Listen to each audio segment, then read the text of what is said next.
Olá, estamos aqui para o nosso segundo vídeo sobre fundamentos para o pensamento crítico, e esse é o momento dedicado à noção essencial na lógica, que é a noção de proposição.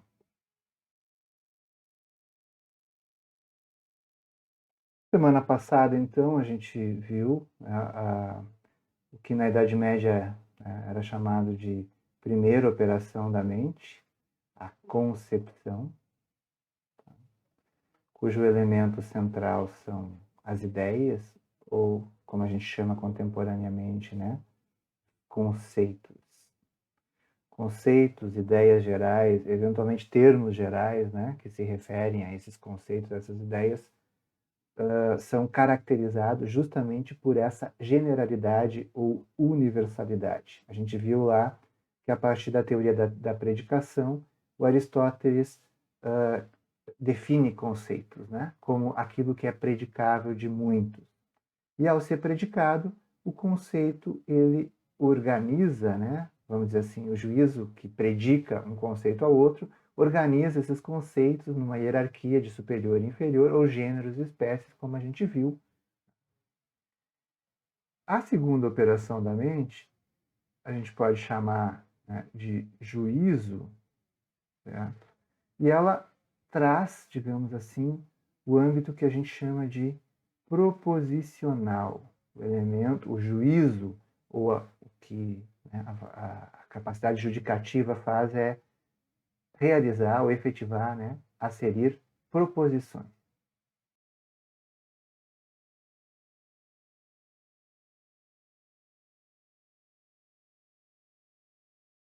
O que é característico de um juízo ou de uma proposição é o dizer algo de algo com a pretensão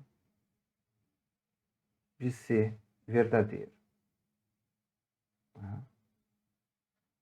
Quando a gente está nesse registro do juízo ou da proposição, a gente está no registro do portador de verdade do discurso. Somente aqui, no âmbito da proposição e do juízo, cabe falar em verdade e falsidade. A gente tem, então, uma questão, eu diria, mais imediata, que é, afinal, então, o que é a verdade? A definição aristotélica, clássica de verdade, é essa aqui, do livro 4 da Metafísica, e eu copiei aqui, colei aqui para a gente dar uma olhada mais detalhada. Veja bem, escreve o Aristóteles. Dizer o verdadeiro é dizer do que é, e do que não é, que não é. E dizer o falso é dizer do que é, que não é, e do que não é, que é. Então, destaque aqui, a gente tem ênfase, o verdadeiro está dizendo respeito, está ligado ao discurso, ao que é dito. E é na relação do que se diz com o que acontece a verdade e a falsidade, ou com o que não é. Os medievais acabaram vertendo essa fórmula aristotélica, dizendo que verdadeiro é a adequação do discurso à coisa. Bom, o Aristóteles mesmo, ele se deu conta que nem todas as frases, vamos dizer assim, todas as construções linguísticas expressam proposições. Ele destacou lá um tipo especial que ele chamou de logos apofântico, como sendo efetivamente o portador de verdade.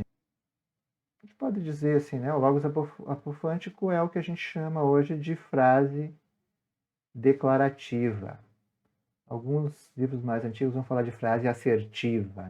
A ideia é separar as frases declarativas, por exemplo, água é H2O, todo homem é mortal, de frases interrogativas, de perguntas, e de imperativos e outras construções linguísticas. Então, em princípio, na linguagem são enunciados ou frases declarativas as frases que expressam proposições, porque só elas, a rigor, podem ser verdadeiras ou falsas. Vão ser verdadeiras quando elas declaram como as coisas são, vão ser falsas quando elas declaram diferente do que as coisas são.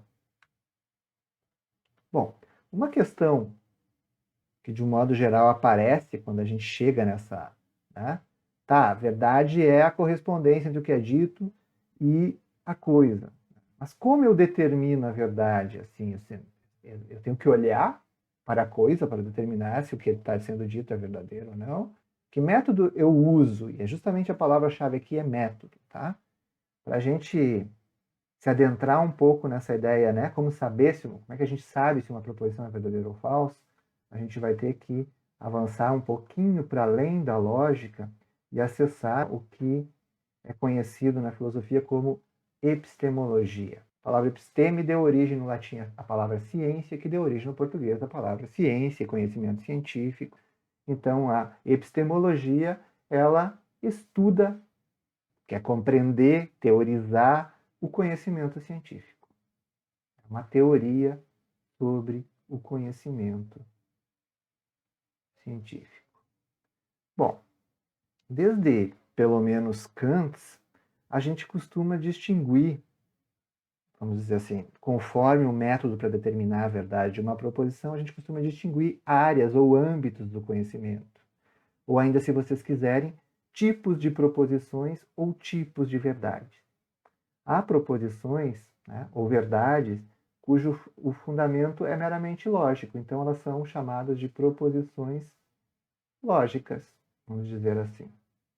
Fundamento lógico de uma verdade, vamos dar um exemplo aqui para ficar claro. Por exemplo,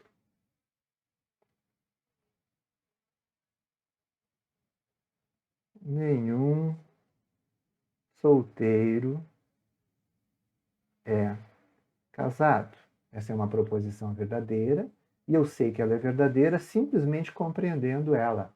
Sabendo o que é um solteiro, eu vou saber que esse solteiro é ser não casado, vamos dizer assim, né? Nenhum, não tá, a negação está no nenhum aqui. E, independente de eu conhecer solteiros ou casados, independente, inclusive, de se existirem solteiros, a proposição é verdadeira. Por razões ligadas ao próprio significado dos termos, das expressões usadas nela. Outras proposições, vamos dizer assim, elas podem ser rigorosamente provadas, deduzidas. Né? Normalmente, nas matemáticas, as proposições são, né, desse tipo. Há uma certeza absoluta a partir de um procedimento demonstrativo. A soma dos ângulos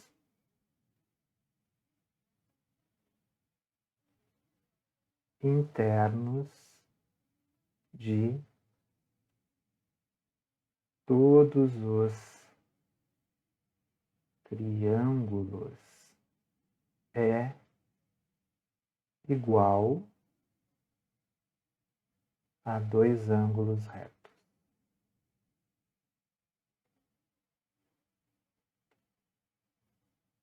Bom, como é que eu vou determinar a verdade de uma proposição desse tipo? Seguindo a geometria euclidiana, a gente pode construir um triângulo, por exemplo, esse aqui, e realizar por procedimentos sobre esse triângulo aqui a prova e mostrar que vai ser verdadeiro, né? Que sempre a soma dos ângulos internos de todo e qualquer triângulo vai ser igual a 180 graus. Como é que eu faço isso? Bom, simples. Esse lado desse triângulo aqui, ele é um segmento de reta, qualquer segmento de reta pode ser prolongado. Vou prolongar aqui e eu tenho essa prolongação aqui. O mesmo com esse segmento aqui desse lado. Tá? Prolongo o segmento, eu tenho a reta, um pouquinho torto, desculpa. Bom, agora nesse ponto de intersecção entre as duas retas, paralela a essa reta da base, passa somente uma reta. Essa aqui, tá? Agora eu faço um procedimento de comparação de ângulos. Esse ângulo tem que ser igual a esse ângulo aqui é igual a esse ângulo é igual a esse, e a soma de todos esses ângulos, né, é dois ângulos retos. Como eu posso fazer esse procedimento para qualquer triângulo, né, isso é aceito como uma prova apodídica, antes disso, né, uma prova que prova a absoluta verdade dessa afirmação. Há ainda outros tipos de verdades ou de proposições cuja verdade é chamada de empírica. Proposições empíricas ou verdades empíricas, elas têm a sua verdade independência de coisas do mundo, as coisas que a gente tem experiência sensível. Por exemplo, né, todas as ciências da natureza são ciências empíricas. O químico que diz água é H2O, ele está falando algo que foi já corroborado, né, pela decomposição. Então faz um experimento, decompõe a água, observa que há uma proporção de gases de 2:1 e estabelece que a fórmula da água, universalmente, né, é H2O. Outras ciências humanas também são empíricas, por exemplo, na sociologia, né, na política. Um exemplo de uma proposição, vamos dizer assim, que envolve as ciências humanas, poderia ser o seguinte, ó, o número de agressões às mulheres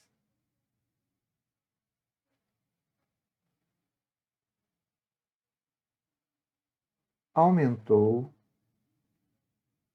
durante a pandemia. Bom, é uma proposição verdadeira, mas como é que eu sei que ela é verdadeira? A gente, para determinar a verdade, né, para fundar a verdade, provar a verdade, digamos assim, a gente tem que fazer o quê? Consultar as pesquisas que foram realizadas antes da pandemia, analisar os números das agressões, consultar os números das agressões às mulheres registradas durante a pandemia e fazer o confronto entre as duas grandezas. E é assim que a gente mostra empiricamente que esse aumento poderia ser verdadeiro, certo? De um modo geral, sobre a noção de proposição, né, no primeiro momento seria isso que eu queria falar. Para encerrar, só vou fazer uma revisão rápida. Esse vídeo aqui é para tratar sobre proposições. Proposições são ditos, né, os portadores de verdade. Aparece a questão da verdade e da falsidade apenas no registro proposicional, no registro do juízo, e não na mera concepção dos conceitos. Vimos a definição de verdade do Aristóteles, que afirma, né, o que baseia a verdade na correspondência entre o que é dito e o que é. Vimos que o lugar específico da enunciação das proposições são nas frases declarativas da linguagem natural. Vimos também que, segundo a epistemologia, a gente pode ter diferentes métodos ou estratégias para determinar a verdade das proposições, dependendo da área ou do âmbito de investigação, onde caberia distinguir pelo menos aquelas proposições ou aquelas verdades que são meramente lógicas, as verdades matemáticas, que são completamente a priori também, mas não são só lógicas, e as verdades empíricas, que dependem de algum tipo de teste de experiência, de contagem, de observação, para determinar a sua verdade ou falsidade. Seria isso para o momento. Na próxima ocasião, vamos falar rapidamente sobre as inferências. Até lá!